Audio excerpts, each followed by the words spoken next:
Los orígenes de la neuropsicología del desarrollo.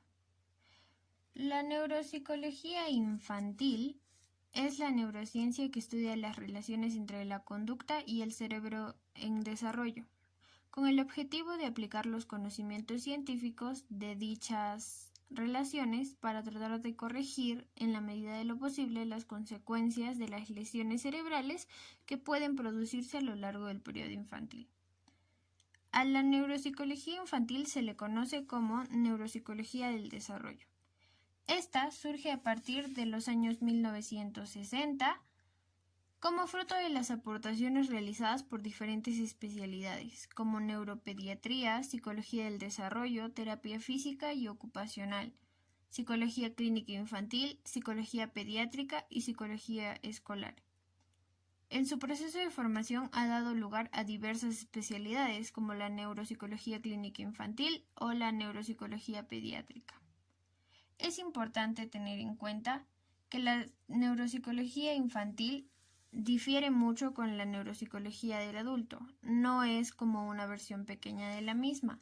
Estamos hablando de dos cosas totalmente diferentes. No estamos hablando de simplemente rebajar los niveles de exigencia, sino que se tienen que aplicar criterios específicos y diferenciados para realizar una investigación en el ámbito de la neuropsicología infantil. Tiene algunas cosas similares con la neuropsicología del adulto, porque también en la neuropsicología del adulto existen diferentes tendencias para orientaciones, como el estudio del sistema nervioso o el comportamiento, por lo que necesita una aproximación más integradora o psiconeurológica, siguiendo el modelo de unidades propuesto por Luria. La neuropsicología del desarrollo ha ido incrementando su importancia por varias razones médicas y socioeducativas. En primer lugar, la mejoría de las condiciones asistenciales ha propiciado el incremento en la supervivencia de niños con riesgo biológico, que anteriormente fallecían al nacer o durante los primeros meses de vida, por lo que se ha generado una nueva población pediátrica que antes no existía porque los niños solían fallecer. Ahora, estas poblaciones neurocognitivas hacen que los niños que tienen muy bajo peso al nacer o mayor riesgo de presentar alteraciones tengan un mejor estilo de vida y logren crecer y no fallezcan a los meses de nacer.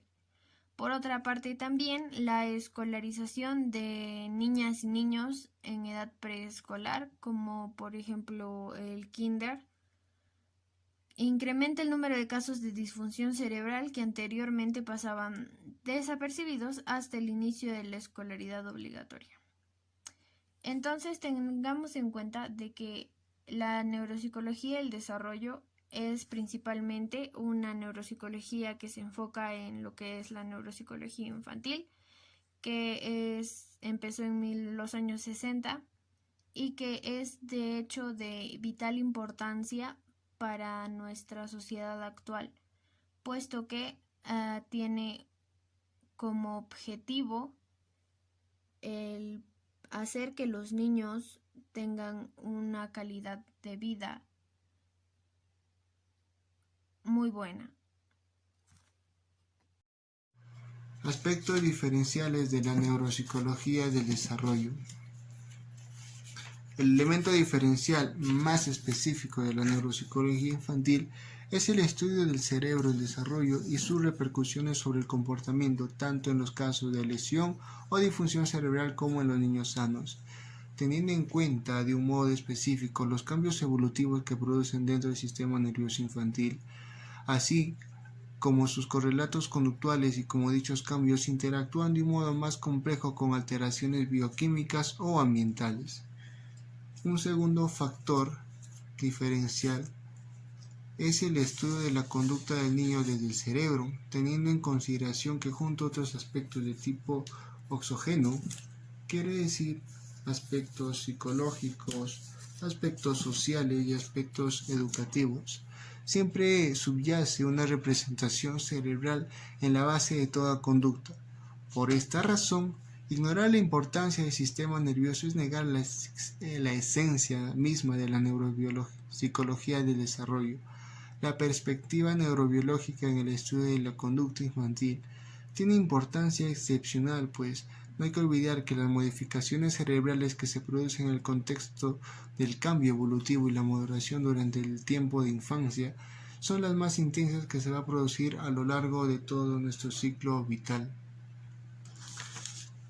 Los aspectos diferenciales de la neuropsicología en la edad adulta y en los niños son que a partir de una lesión cerebral surgen estas diferencias psicológicas en los adultos con los niños.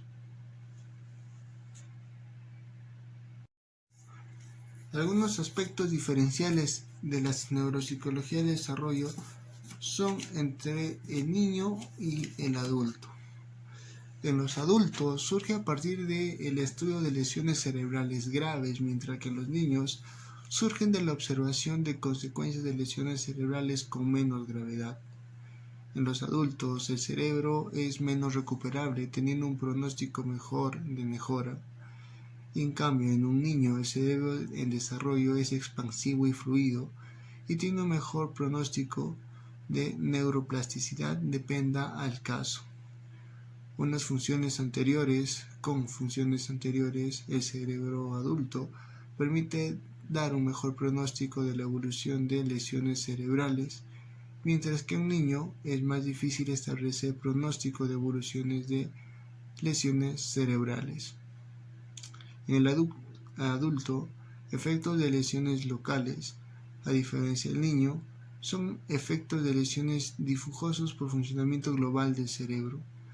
Y por último tenemos en el adulto que es el deterioro o pérdida de capacidades previamente adquiridas, mientras que en el niño el daño en los primeros 12 meses afecta desastrosamente e irreversiblemente todo el proceso cognitivo, motriz y perceptivo.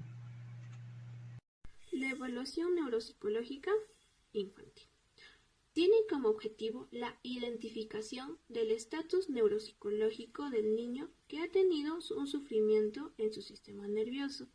La evaluación neuropsicológica nos permite reconocer cuál es la evolución del niño con daño cerebral que está siendo sometido a neurorehabilitación, siendo aconsejable la realización de revisiones periódicas para conocer la eficacia de la terapia. La evaluación neuropsicológica adquiere una especial importancia en el contexto escolar, ya que permite preparar estrategias de intervención con el objetivo de conocer mejor sus posibilidades educativas. Se tiene que realizar de manera exhaustiva e individualizada y debe incluir las siguientes áreas. La anamnesis personal constituye un instrumento cualitativo para la evolución del daño cerebral infantil, ya que nos ayudará a obtener datos que nos permite determinar el origen del daño cerebral. Es muy usual disponer de los datos del test de Apgar. Esta prueba ayuda a comprender la evolución del daño cerebral infantil y esta prueba habitualmente se realiza al minuto, a los 5 y 10 minutos después del nacimiento. Mide la tasa cardíaca, la intensidad respiratoria, tono muscular, color de la piel y la respuesta a la estimulación. Las funciones cognitivas. Las funciones cognitivas tienen el objetivo de conocer el potencial del niño, determinando su cociente de desarrollo y su cociente intelectual, así como el de las áreas mejor y peor preservadas. Evalúa aptitudes diferenciales, razonamiento lógico, numérico, verbal y espacial. También áreas cognitivas como la memoria, atención, razonamiento y funciones ejecutivas. El buen funcionamiento refleja el grado de activación y maduración del sistema nervioso. Las funciones receptivas. Aquí se evalúan las funciones sensoperceptivas, visuales, auditivas y somatosensoriales. Trata de identificar el grado de agnosias que existen en estas. Las funciones motoras. incluye el estudio de motricidad fina, apraxias, motricidad gruesa, tono muscular, equilibrio y coordinación. También se estudia la presencia de movimientos irregulares. El lenguaje y lateralidad. Es importante de esta función cognitiva. Es necesario evaluar tanto el lenguaje oral como el lenguaje escrito. Y por último, el estudio de personalidad, emociones y conductas. La valoración de los aspectos psicoafectivos resulta de gran importancia en neuropsicología infantil, ya que las alteraciones en el sistema nervioso no solo pueden alterar la cognición y los aspectos perceptivos, sino también las respuestas emocionales. Signos neurológicos. Dentro de los signos neurológicos encontramos al signo neurológico mayor, que son las lesiones cerebrales graves, siempre se manifiestan como discapacidades mayores e implican el aumento de los signos neurológicos mayores, que son la expresión explícita de las lesiones neuroanatómicas y funcionales de mayor gravedad en el sistema nervioso. Dentro de ellos encontramos el traumatismo cráneoencefálico severo. Del mismo modo encontramos a los tumores cerebrales y a las epilepsias severas. Signos neurológicos menores. Se asume que los signos neurológicos menores son la expresión de alteraciones neurofuncionales del sistema nervioso que se manifiestan con mayor intensidad en la infancia. Dentro de ello tenemos los signos evolutivos y disfuncionales, que son de tipo evolutivo y reflejan un estado de inmadurez neurológica más de una disfunción cerebral real en el niño. Es habitual que desaparezcan con el paso del tiempo y de un modo espontáneo. Dentro de ello encontramos a los trastornos de reconocimiento de derecha e izquierda, el retraso en el habla y a las alteraciones ligeras en la coordinación motriz. En otros signos podremos encontrar que son el estrabismo, la asimetría craneal, que son de naturaleza patológica y expresan el grado de disfunción cerebral subyacente. También encontramos los signos psicomotores y sensoperceptivos, que dice que es un modo más operativo de clasificar los signos neurológicos menores en la etapa infantil según su expresión semiológica, lo cual podemos dividirlo en signos expresión de psicomotores, que son signos que se manifiestan por la presencia de alteraciones en la ejecución de las actividades motores voluntarias o involuntarias como consecuencia de las alteraciones ocasionadas en diversas áreas del sistema nervioso, que regulan los movimientos en el lóbulo frontal, cerebelo, en los ganglios basales, nervios craneales. Y dentro de ello encontramos a la hiperactividad, el trastorno de equilibrio y también encontramos lo que es una dificultad para dar una patada en el balón. En los signos sensoperceptivos encontramos que son manifestaciones de disfuncionalidad cerebrales. Se producen dos tipos de alteraciones de mayor o menor gravedad. Se denomina discapacidades de mayor y menor. La discapacidad mayor son alteraciones cognitivas de mayor gravedad y de peor pronóstico, como consecuencia de una alteración anatómica y funcional más severa del sistema nervioso. Discapacidades menores son alteraciones perceptivo-motoras, cognitivas y de comportamentales de importancia variable, en la que no existe una lesión neuroanatómica significativa. Discapacidades mayores. Se caracteriza por tener el trastorno neuroanatómico subyacente, es de mayor gravedad, se manifiesta con mayor facilidad a través de las pruebas de neuroimagen anatómico.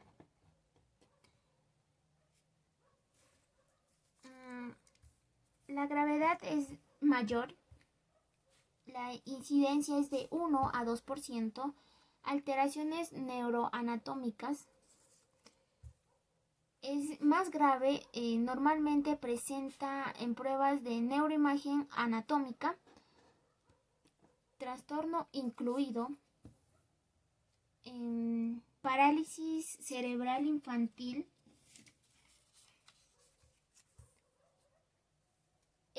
encefalopatías, epilepsias severas, trastornos neurodegenerativas, momentos de aparición, normalmente de forma inmediata tras el daño del sistema nervioso. Diagnóstico: neurológico, inteligencia, habitualmente no preserva diferencia mental frecuente, expresiones semiológica, signos neurológicos mayores, género, se puede dar en ambos géneros. Las discapacidades menores son consecuencias de alteraciones del sistema nervioso de menor gravedad. Se produce durante la fase prenatal, parietal, en el transcurso de los primeros años de vida. Gravedad menor, incidencia 10%, alteraciones neuroanatómicas menor grave, normalmente ausente en las pruebas neuroimágenes anatómicas, trastornos incluidos, dificultad de aprendizaje, trastorno de déficit de atención, trastornos psicomotor, trastorno de lenguaje, trastorno de conducta, trastornos mixtos. Momentos de aparición. Habitualmente suelen demorar en el tiempo. Diagnóstico: neuropsicológico, inteligencia, habitualmente preserva, no tiene una existir deficiencia mental, expresiones semiológicas, signos neurológicos menores, género, mayor incidencia en varones.